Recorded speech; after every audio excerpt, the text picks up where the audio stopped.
ఇప్పుడు జనసేన ఎమ్మెల్యే వైసీపీతోనే కలిసి ఉన్నాడుగా. 151 మంది ఎమ్మెల్యేలు వైసీపీ వాళ్ళు అవుతే ఆ ప్లస్ 1, 2, 3, 4, 5లో మొట్టమొదటి జనసేన ఎమ్మెల్యే కూడా వీరితోనే కలుస్తున్నారు. శాశ్వతమైన శత్రువులు మిత్రులు రాజకీయాల్లో లేరంటూ ఉంటారు. ఈసారి వైసీపీ ప్రభుత్వం ఒకవేళ వ్యవస్థీకృతమై గవర్నమెంట్ని ఫామ్ చేసిన 5 సంవత్సరాల్లోపు ఏదైనా అస్థిరమైనటువంటి ప్రభుత్వం ఏర్పడితే పవన్ కళ్యాణ్ గారి యొక్క నేతృత్వంలోని జనసేన కూడా భాగస్వామ్యం అవ్వచ్చు. లేదా వీటన్నిటికీ కూడా సమీప భవిష్యత్తులో ఆల్టర్నేట్గా ఉండి జనసేన సొంతంగా అవకాశం అంటే మళ్ళీ రాబోయే 5 సంవత్సరాలకు అటు ఇటుగా సొంతంగా వాళ్ళుగా ప్రభుత్వాన్ని ఏర్పాటు చేయగలిగిన స్థితి కూడా ఖచ్చితంగా ఉంది. ఖచ్చితంగా పవన్ కళ్యాణ్ గారు జీవితకాలం అంటే మళ్ళీ ఎక్కువ ఏళ్ళు అనుకునేరు, 5 సంవత్సరాల కాలానికి అటు ఇటుగా. చాలా మంది ఆయన జాతకం గురించి ఏదో చెప్తున్నారు. ఒక్క రోజైనా ఒక్క క్షణమైనా ముఖ్యమంత్రి ఆ అమాత్యుడు అన్నటువంటి ఆ స్థానంలో ఖచ్చితంగా కూర్చునే అవకాశం కనబడుతుంది. Okay, right. చంద్రబాబు నాయుడు గారు నారా లోకేష్ గారి గురించి ఏం చెప్తారు? అంటే వాళ్ళు చాలా కష్టపడుతూ ఉన్నారు పార్టీకి సంబంధించి. ఏపీలో పరిస్థితులు ఏ విధంగా ఉన్నాయి ఆ పార్టీకి సంబంధించి? పుష్యమి నక్షత్రం చంద్రబాబు నాయుడు గారు, కొంతమంది హస్త నక్షత్రం అని అంటారు. వారి జన్మజాతకాన్ని అనుసరించి ఒకవేళ నా ప్రశ్నాశాస్త్రాన్ని అనుసరించి చూస్తే 2 సంవత్సరాల క్రితం చెప్పాను, 2023లో ఇబ్బందికరమైనటువంటి స్థితిగతులు, ఆరోగ్యపరమైనటువంటి అంశాలు, ఇబ్బందులు. ఆయన యొక్క జన్మజాతకంలో కేతు సంబంధమైనటువంటి స్థితిగతి అధికంగా ఉండటం వల్ల కొన్ని ఇబ్బందులు, సమస్యలు, ప్రతిబంధకాలు ఇప్పుడు ఆయన జాతకంలో జరుగుతున్నాయి. కానీ నారా లోకేష్ గారి యొక్క జాతకం మాత్రం బాగుంది. చంద్రబాబు నాయుడు గారి యొక్క జాతకంలో మనం ఇందాక అనుకున్నాం, మారక దశలు, ద్వితీయ సప్తమ స్థానాల్లో ఉన్నటువంటి గ్రహాలు వాటి యొక్క దశలు వచ్చినప్పుడు మనిషికి మరణ సమానమైనటువంటి కష్టం వస్తుంది. వారి యొక్క జాతకాన్ని నేను అనాలిసిస్ చేస్తే 2002, 2004 మధ్యలో సప్తమ స్థానానికి సంబంధించి శనికి సంబంధించినటువంటి దశ జరిగింది, అంతర్దశ. అలిపిరి ఘాట్లో ఓ పెద్ద ప్రమాదం సంభవించింది. అప్పుడు ఆయన ముఖ్యమంత్రిగా ఉన్నారు, మన ఉభయ ఆంధ్రప్రదేశ్కి ముఖ్యమంత్రిగా ఉన్నారు. అప్పుడు వెంటనే వారు బై ఎలక్షన్స్కి వెంటనే వెళ్ళిపోవడం, ముందస్తు ఎన్నికలకు వెళ్ళిపోవటం, రిజైన్ చేయటం. ప్రాణం మాత్రం కాపాడుకోగలిగారు, పదవి పోయింది. 10 ఏళ్ల వరకే మళ్ళీ ఆయన అధికారంలోకి రాలేదు. మళ్ళీ కమింగ్ టు ద్వితీయ సప్తమ స్థానాలకు సంబంధించిన స్థితిగతుల్లో అలాంటి అంతర్దశలు 2023లో మొదలయ్యాయి. కొన్ని చిన్న చిన్న ఇబ్బందులు, వెంటనే అధికారంలోకి రావటానికి ఆయన మేధస్సు, శరీరం, ఆరోగ్యం సహకరించలేకపోవటం. 2028, నేను మళ్ళీ చెప్తున్నాను, 2028వ సంవత్సరం ప్రారంభానికి అటు ఇటుగా మాన్యశ్రీ మాజీ ముఖ్యమంత్రి వర్యులు శ్రీ నారా చంద్రబాబు నాయుడు గారి యొక్క జాతకంలో ఇబ్బంది కలిగించేటువంటి దశలు ఉన్నాయి. ఆరోగ్యపరంగా కానీ, మరణ సమానమైనటువంటి కష్టాలు కానీ, తీవ్రమైనటువంటి ఇబ్బంది కలిగించేటువంటి గ్రహగతులు 2028 ప్రారంభంలో ఆయనకు సంబంధించిన వ్యక్తిగతమైనటువంటి జాతకం, నాకు తెలిసినటువంటి ప్రశ్నాశాస్త్రాన్ని సంయుక్తం చేసుకుంటే ఇప్పటికే ఆయనకు సంబంధించిన కొన్ని విషయాల్ని భవిష్యత్తుకు సంబంధించి నేను ప్రిడిక్ట్ చేసి చెప్పడం జరిగింది. మళ్ళీ కూడా చెప్తున్నాను, ఈ ఉభయ తెలుగు రాష్ట్రాల్లో ఈ హైదరాబాద్లో సైబరాబాద్ సిటీ ఉంది అంటే, అత్యాధునిక సాంకేతిక పరిజ్ఞానం మన భాగ్యనగరంలో ఉంది అంటే ఒక గొప్ప అడ్మినిస్ట్రేటర్. ఆంధ్రప్రదేశ్ రాష్ట్రంలో అమరావతి రావాలన్నా, దేశం మొత్తం గర్వించదగినటువంటి రాజధాని నగరం ఉండాలన్నా అలాంటి గొప్ప వ్యక్తి అధికారంలోకి రావాలి. కానీ వారికి సంబంధించినటువంటి వ్యక్తిగతమైనటువంటి జాతకంలో ఉన్న ఇబ్బందులు, గోచార పరిస్థితులు, కొన్ని ఇతర కారణాలు, దేశ కాలమాన పరిస్థితులను బట్టి విశేషవంతమైనటువంటి జనాకర్షణ కలిగి ఉన్నా కూడా చివరి నిమిషంలో ఏదైనా ఇబ్బంది కలిగే అవకాశం ఉంది. అలాంటి వ్యక్తి అధికారంలోకి రావాలని మనమందరం కూడా సామాన్యమైనటువంటి ప్రజానికంగా మనం కోరుకోవాలి తప్ప వారి జాతకాన్ని అనుసరించి చూస్తే మాత్రం కొంచెం ఇబ్బంది ఉంది.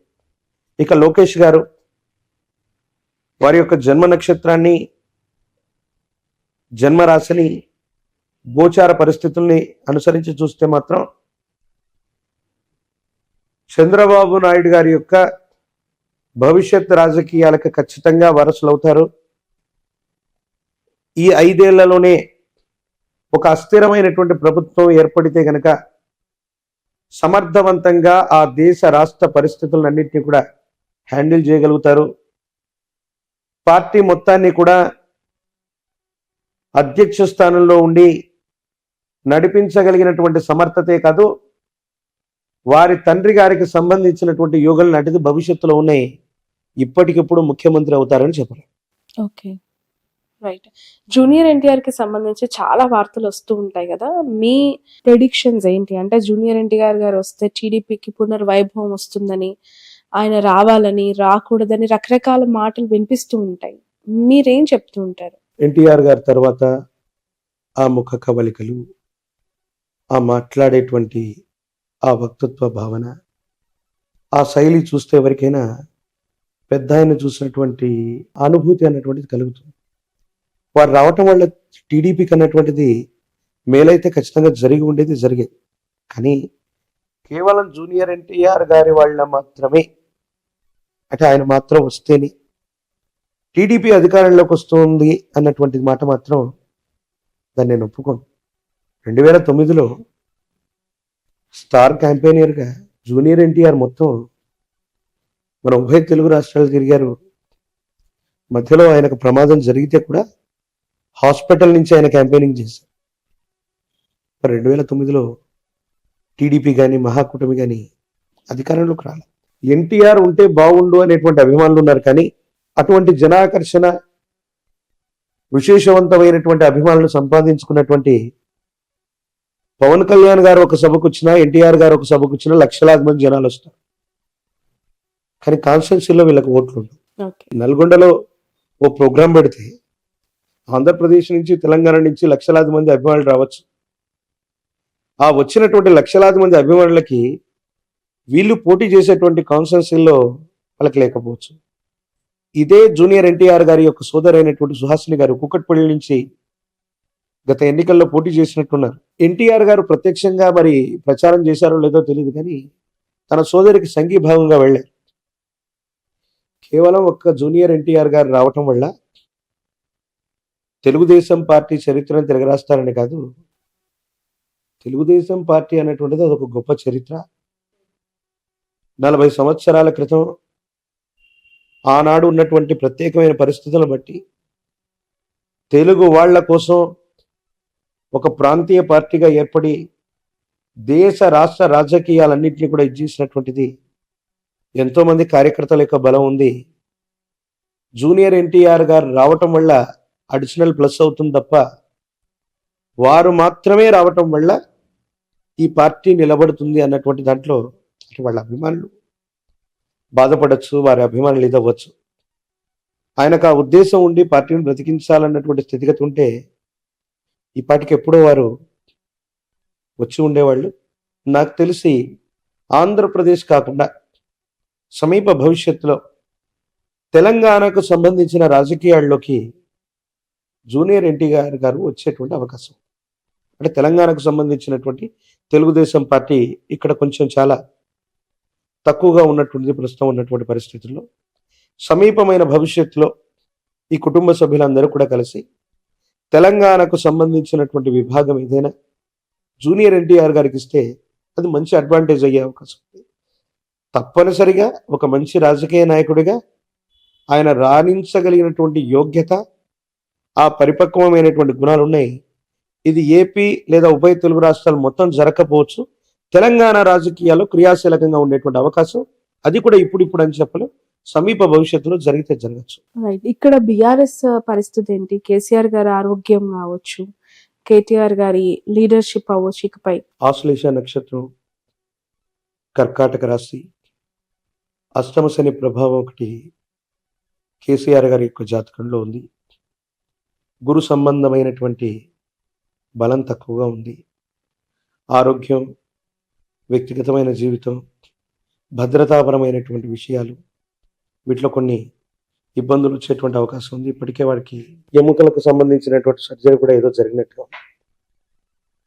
కేటీఆర్ గారు మృగశిర నక్షత్రం. సమీపమైనటువంటి భవిష్యత్తులో వారసత్వ రాజకీయాల్లో ఒక వ్యక్తి యొక్క పేరును నిర్ణయించగలిగితే బీఆర్ఎస్ భారత రాష్ట్ర సమితి మనుగడ అన్నటువంటిది బాగానే ఉంటుంది. కానీ కేసీఆర్ గారి యొక్క జాతకంలో మళ్ళీ ఆయన నేతృత్వంలోని బీఆర్ఎస్ ముఖ్యమంత్రి లేదా మళ్ళీ మూడోసారి ఆయన అధికారంలోకి వచ్చేటువంటి స్థితిగతులు ఆయన జాతకంలో ఖచ్చితంగా మళ్ళీ అవకాశాలు ఉన్నాయి. అంటే వచ్చే 5 ఏళ్లలో అని చెప్పలేం. ప్రస్తుతానికి రేవంత్ రెడ్డి గారి యొక్క నేతృత్వంలోని ఈ ప్రజాస్వామ్య వ్యవస్థలో సుస్థిరమైన ప్రభుత్వం ఉండాలని మనం కోరుకుందాం. కానీ ఏదైనా కారణాల వల్ల కేసీఆర్ గారి యొక్క నేతృత్వంలోని బీఆర్ఎస్ కానీ, కేటీఆర్ గారి యొక్క నేతృత్వంలోని బీఆర్ఎస్ కానీ ఈ 5 సంవత్సరాల్లో మళ్ళీ ఏదైనా అటువంటి అవకాశాన్ని చేజెక్కించుకునే అవకాశం ఉంది. అలాగే ఇదే కుటుంబానికి సంబంధించిన హరీష్ గారి యొక్క నేతృత్వంలో, హరీష్ రావు గారు, not only BRS Sun, celebrating 20 years of excellence in education. Come join us.